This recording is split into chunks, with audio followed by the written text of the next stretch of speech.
Should your closer also be your appointment setter? I feel like a lot of sales organizations make a mistake of thinking that their best salespeople should also be doing all their cold calling, all their cold outreach, all their appointment setting. Look, your best salespeople are your best experts in the organization. They're the ones that know your product, know your service, understand how it benefits your clients better than anyone else. The less they're in meetings with your clients, being your brand's biggest advocate, the less time they actually have to close. So if you tie them up with cold outreach, making calls, making phone calls, sh- writing emails, things that take them out of these meetings, you lessen your revenue. You lessen your opportunity to get new clients. You need to separate your experts from your worker bees.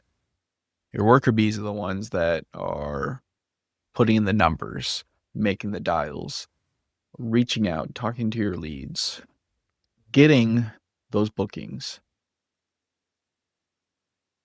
One side should be booking sales calls, the other side should be taking sales calls.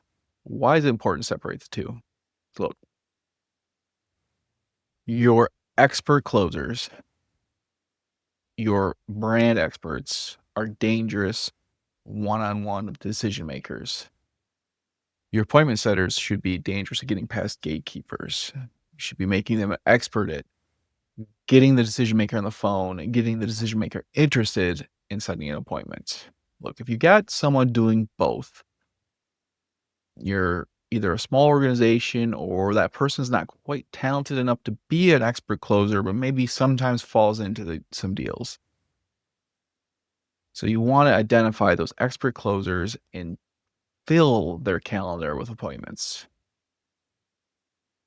You want to find someone that all they do is book appointments for your expert closers. And you want to compensate them differently.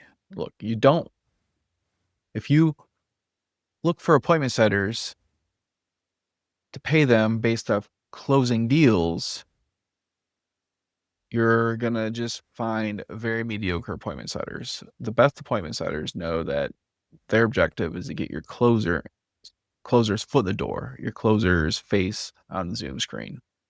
From that point on, that expert closer takes over to close the deal. So you want to incentivize your appointment setters to set appointments. How many booked calls stay through presentation?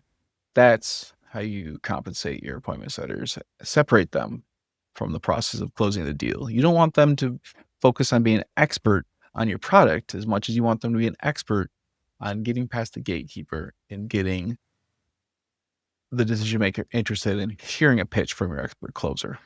So this is why your appointment setters, your lead generators are different than your expert closers. You identify who closes and who sets appointments. This is how you start to really 10x your pipeline, really start to grow your revenue, is by getting those appointments and getting those deals closed. This is Ryan with Selling University. Thank you for taking time to watch this video. I look forward to talking to you further on the next one.